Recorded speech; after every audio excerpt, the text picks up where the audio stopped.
Hey everyone, and a huge warm welcome back to the channel.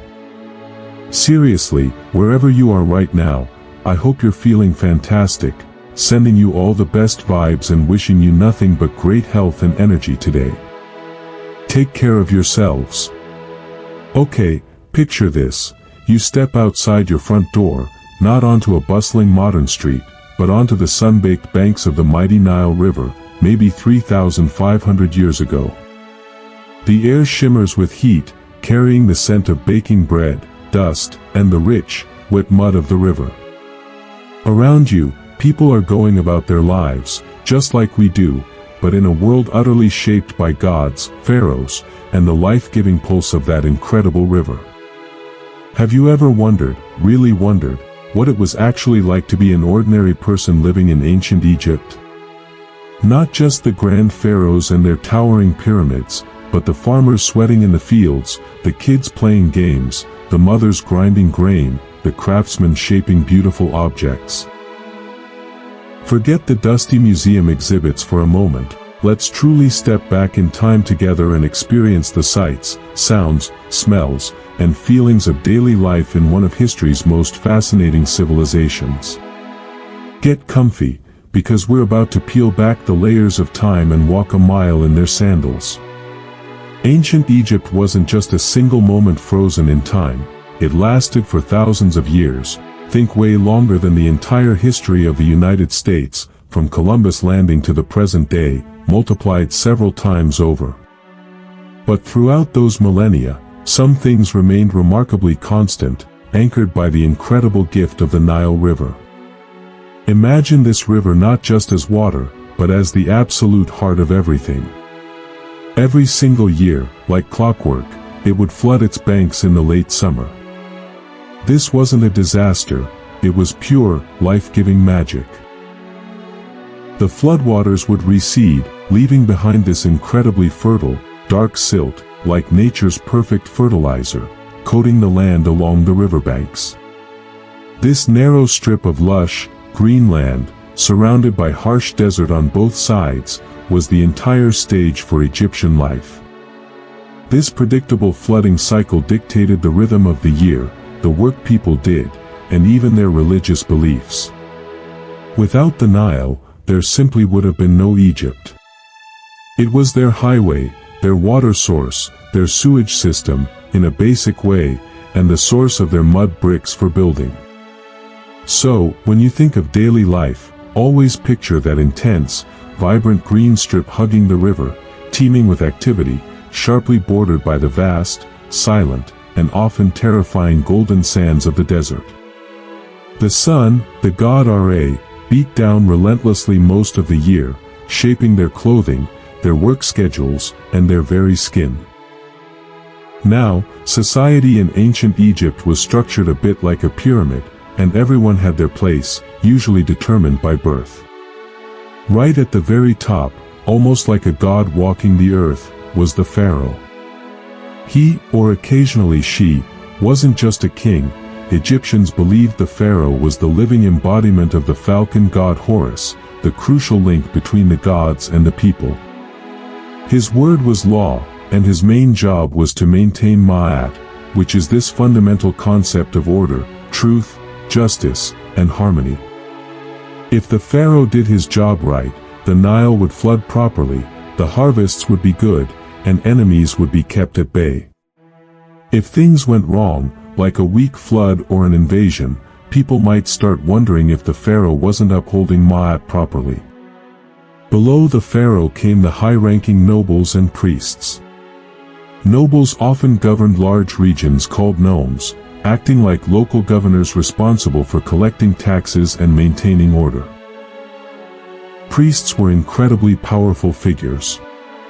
They weren't just spiritual leaders, they ran the massive temple complexes, which were like cities within cities. Temples owned vast lands, workshops, and granaries. Priests performed the essential daily rituals to feed and appease the gods in their inner sanctuaries, rituals ordinary people never saw. They were also the doctors, the astronomers tracking the stars and the Nile flood, and the keepers of sacred knowledge. Crucial to making this whole system work was another elite group, the scribes. In a world where most people couldn't read or write, scribes held immense power. They were the administrators, the record keepers, the tax collectors, the letter writers, the legal advisors. Think of them as the ancient Egyptian civil service, lawyers, and accountants all rolled into one.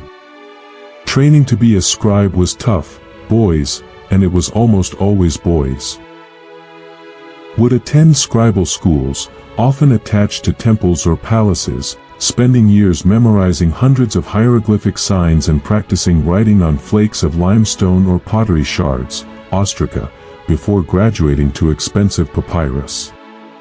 A scribe's life, while demanding, offered a path out of manual labor and into relative comfort and respect.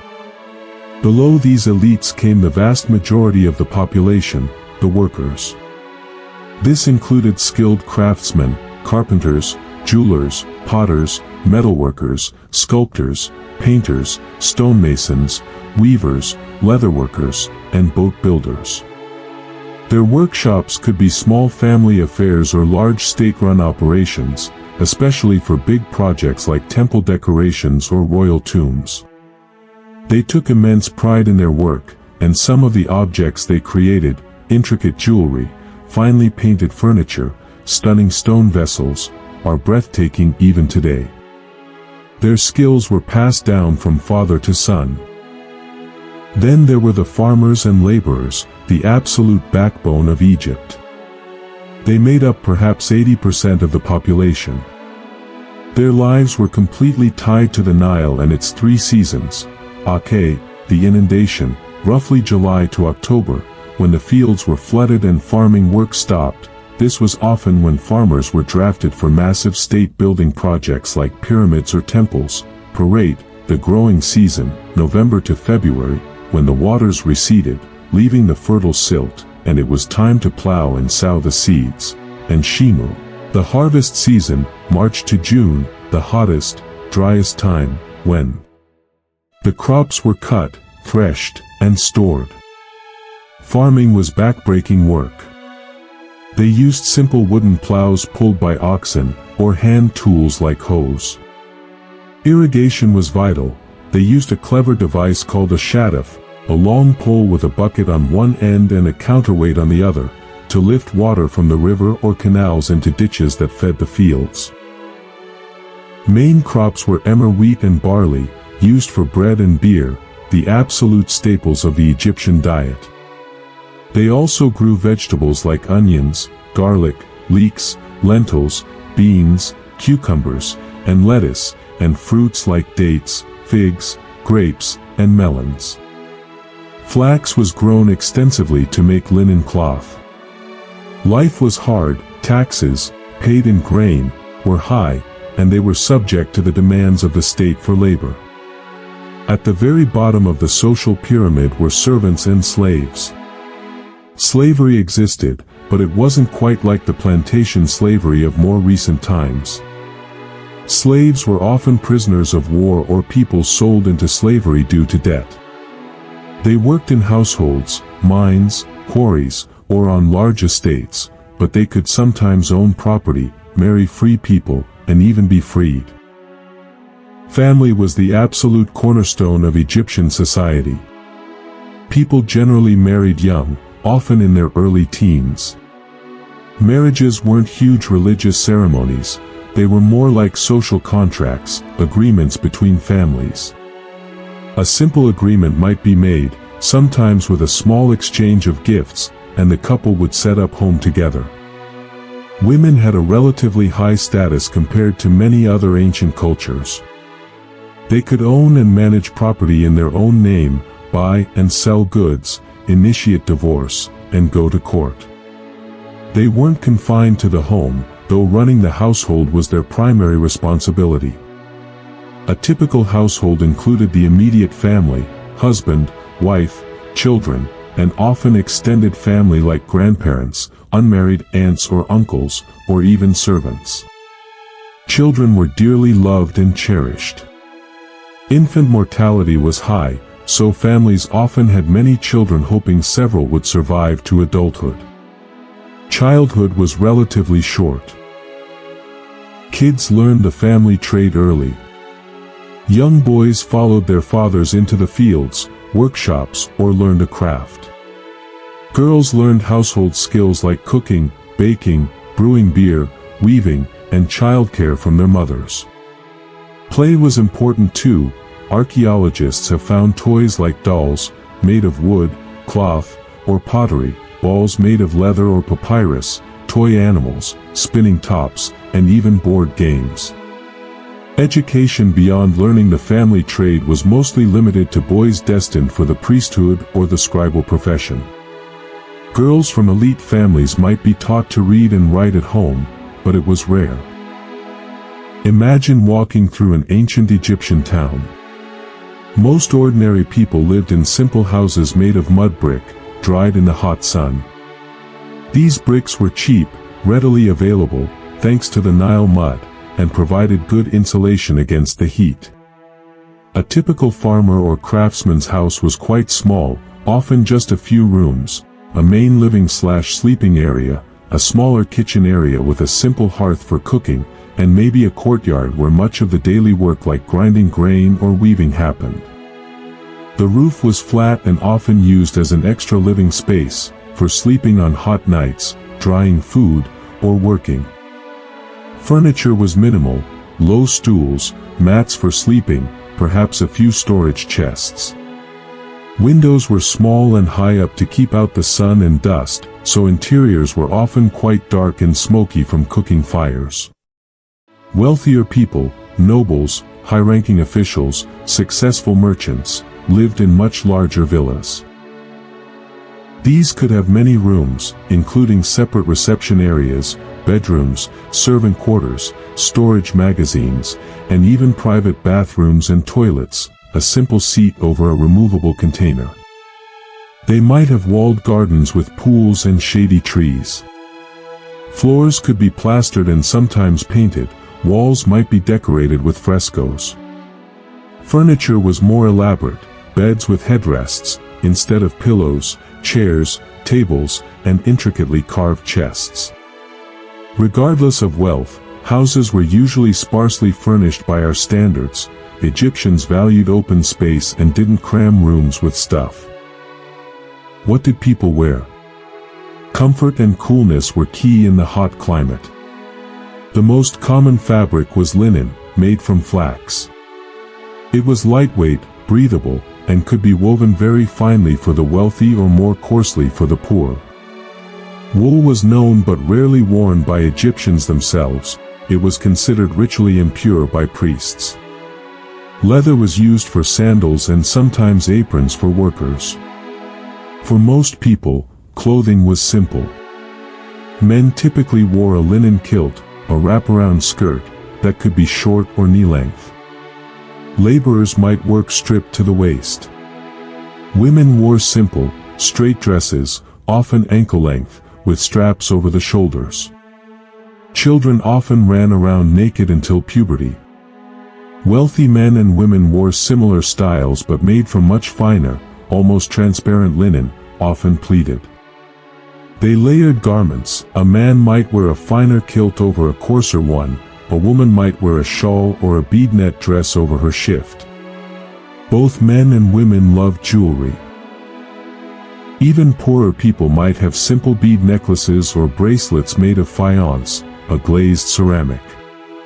The wealthy wore stunning pieces in gold, silver, semi-precious stones like lapis lazuli, turquoise, and carnelian, collars, bracelets, anklets, rings, earrings, and elaborate headdresses. Makeup wasn't just for vanity, it had practical and religious purposes. Both men and women used kohl, a black powder made from galena, to line their eyes. This helped reduce glare from the sun and was believed to ward off eye infections and evil spirits. They used red ochre for rouge on cheeks and lips, and henna to dye nails, hands, and hair.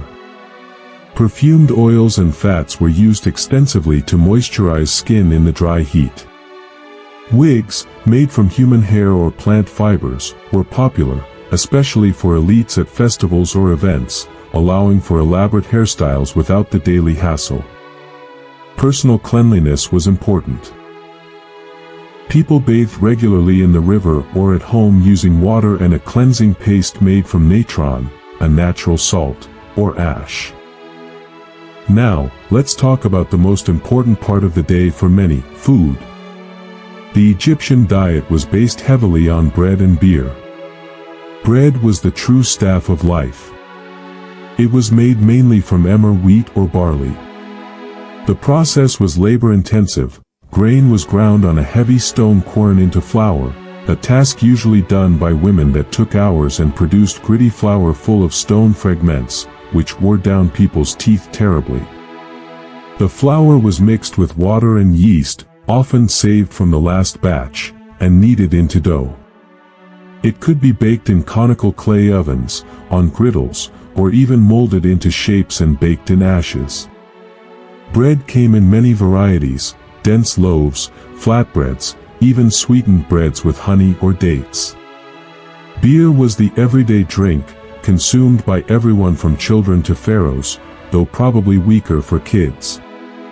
It was thick, nutritious, and safer to drink than river water.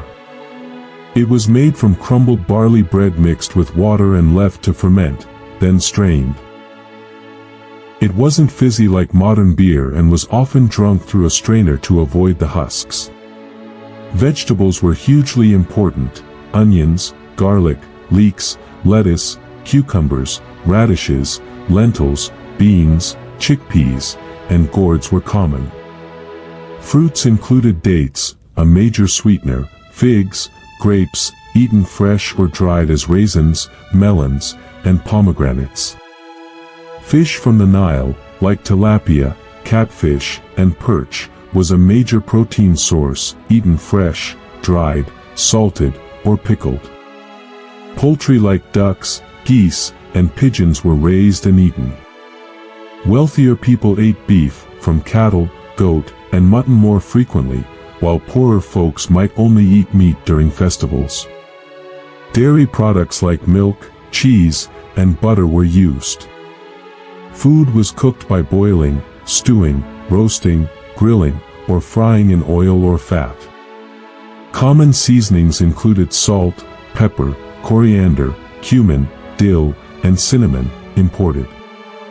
Meals were usually simple: bread, beer, some vegetables or fish for most people, twice a day. Wealthy families enjoyed more elaborate meals with multiple courses, various meats, fruits, and cakes sweetened with honey or dates. People typically sat on mats or stools around a low table to eat, using their fingers. Spoons were sometimes used for liquids or stews. Sharing food with family and ancestors was important. Work dominated daily life for most. As we saw, farmers were ruled by the Nile's seasons. During the inundation, when fields were flooded, they weren't idle. This was the time for massive state projects. The pharaoh or local nobles could call upon farmers and other laborers for corvée labor, essentially a tax paid in work.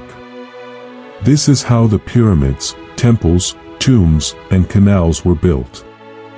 Imagine thousands of men, organized into work gangs, hauling massive stone blocks, digging irrigation channels, or transporting goods.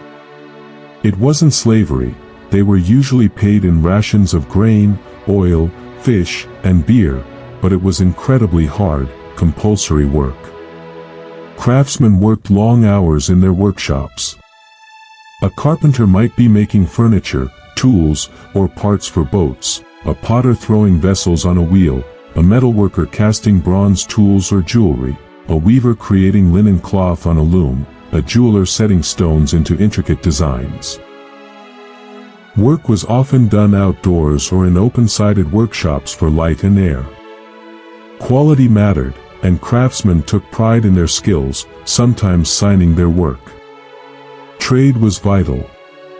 Egypt had gold, grain, and papyrus, but needed things like timber, especially cedar from Lebanon, copper and turquoise from Sinai, incense and exotic woods from Punt, probably modern Somalia/Eritrea, and luxury goods like lapis lazuli from Afghanistan. Trade happened along the Nile, by donkey caravans through the deserts, and by sea on ships hugging the coast. Merchants, often working for the state or temples, facilitated this exchange. Scribes were constantly busy, recording harvest yields in the granaries, calculating taxes, drafting legal documents like marriage contracts or wills, writing letters, keeping accounts for workshops, and copying religious texts. Their reed brushes and ink pots were never far away. Religion wasn't just something Egyptians did one day a week, it was woven into the fabric of every single day, influencing everything from washing your face to baking bread. They believed in a vast pantheon of gods and goddesses who controlled the forces of nature and the universe. Major gods you might know include Ra, the sun god, Osiris, god of the afterlife, Isis, his wife, a powerful mother and magic goddess, Horus, the sky god, son of Osiris and Isis, embodied by the pharaoh, Anubis, the jackal-headed god of mummification, Thoth, the ibis-headed god of wisdom and writing, and Hathor, goddess of love, music, and joy. But there were also countless local deities and household gods. People believed these gods needed constant care and feeding, metaphorically and literally, to keep the universe running smoothly. This was the priest's main job in the temples. Ordinary people couldn't enter the inner sanctums of temples, their personal worship happened at home. Most houses had small shrines or niches where families would place offerings, a bit of bread, a bowl of beer, some flowers, to their household gods or to deceased ancestors, asking for protection, health, or success. Amulets, small charms, depicting gods or protective symbols like the Eye of Horus, the Wedjat, were worn by everyone for daily protection. Dreams were considered messages from the gods or the dead. Magic was a real and respected part of life. Spells were used for healing, protection, love, and dealing with problems. The belief in the afterlife was incredibly strong and central. They believed that after death, your Ka, life force, and Ba, personality/soul, needed a preserved body, hence mummification, and a tomb equipped with everything you needed for eternity: food, drink, furniture, clothes, Shabti figures, little servant statues to do work for you, and the all-important Book of the Dead spells to guide you through the dangers of the underworld. Your heart would be weighed against the feather of Ma'at, truth, by Osiris. If it was light, free of sin, you reached the blissful field of reeds. If heavy, it was eaten by a monster. This belief drove the elaborate burial practices, especially for the wealthy. Life wasn't all work and worship. Egyptians enjoyed their leisure time. Music was everywhere, in temples during rituals, at festivals, in the home, and even in the fields to make work go faster. Instruments included harps, lyres, lutes, double pipes like oboes, flutes, clarinets, drums, tambourines, and rattles, sistrums, particularly associated with Hathor. Singing and clapping accompanied the music. Dancing was popular at parties and religious festivals, performed by both men and women, often depicting stories or expressing joy. People loved games. Board games were a huge favorite. The most common was Senet, a game played on a grid of 30 squares, using throwing sticks or knucklebones to move pieces. It was so popular people were often buried with their Senet boards, perhaps to play in the afterlife. Another game was Mehen, played on a circular board resembling a coiled snake. Children played with dolls, balls, made of leather or papyrus. Toy animals on wheels, spinning tops, and engaged in physical games like wrestling, leapfrog, and swimming in the Nile, though it was dangerous due to crocodiles and hippos. Hunting and fishing were popular pastimes, especially for the elite who hunted wild game like antelope, lions, and hippos in the desert marshes from chariots. Fowling, hunting birds with throw sticks, in the Nile marshes was also common. Banquets were a key social event for the wealthy. Guests would be anointed with perfumed oils, adorned with lotus flowers, and served lavish amounts of food and drink, entertained by musicians, dancers, and acrobats. Storytelling was a cherished tradition, with tales of gods, magic, adventure, and romance passed down through generations. Major religious festivals, like the beautiful Festival of the Valley, where the god Ammonius statue visited the mortuary temples on the west bank of Thebes, or the Opet Festival, celebrating the union of Ammonius and his consort Mut, were times of public celebration, processions, feasting, and community. Health was a constant concern. Life expectancy was much lower than today, perhaps around 30 to 35 years on average, largely due to high infant and child mortality. If you survived childhood, you might live into your 50s or 60s. Common ailments included diseases we still know, malaria, from Nile mosquitoes, parasitic infections, like bilharzia/schistosomiasis from water contact, tuberculosis, pneumonia, gastrointestinal diseases from contaminated food or water, and various fevers. Dental problems were rampant due to the gritty bread wearing down enamel, leading to abscesses and infections. Workplace injuries were common for laborers and builders. Egyptian medicine was a fascinating mix of practical observation, herbal remedies, and magic. Doctors, often priests associated with Sekhmet, the lioness goddess of healing and disease, had a good knowledge of anatomy from mummification practices. They used a wide range of plants and minerals as medicines, honey, a natural antiseptic. For wounds, willow bark, containing salicylic acid, like aspirin; for pain, aloe vera; for skin conditions, castor oil as a laxative, and various herbs for digestive issues. They could set broken bones and perform some basic surgeries. However, they also believed disease could be caused by evil spirits or the wrath of gods. So, treatments often combined practical remedies with spells, amulets, and rituals to drive out the demon or appease the deity. Magical texts and incantations were used alongside bandages and potions. Personal hygiene was emphasized for health, regular bathing, shaving body hair, to reduce lice, and using cleansing pastes. Women used various methods for contraception and had knowledge of childbirth, assisted by midwives. Despite their efforts, many illnesses were simply untreatable, and infant mortality was heartbreakingly high. As the sun set, painting the sky in fiery hues over the Nile, the rhythm of the day shifted. Houses, lacking much artificial light, grew dim.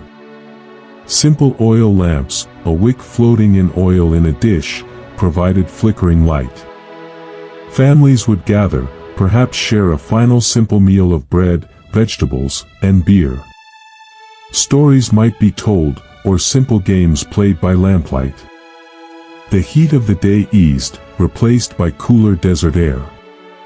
People would often retreat to the flat roof to sleep under the stars, seeking relief and a breeze. The sounds of the day, the bustle of the market, the clang of workshops, the shouts of children, would fade, replaced by the chirping of insects, the distant bark of a dog, or the haunting cry of a night bird. For the farmers, craftsmen, and laborers, sleep was essential to recharge for another day of demanding work under the sun. For the wealthy, evenings might linger with music or conversation in courtyards scented by night-blooming flowers. Security was a concern. Doors could be barred, and the ever-present desert and its potential dangers, both animal and human, felt closer in the dark. The night also belonged to the gods and the spirits of the dead, a time when the veil between worlds was thought to be thin.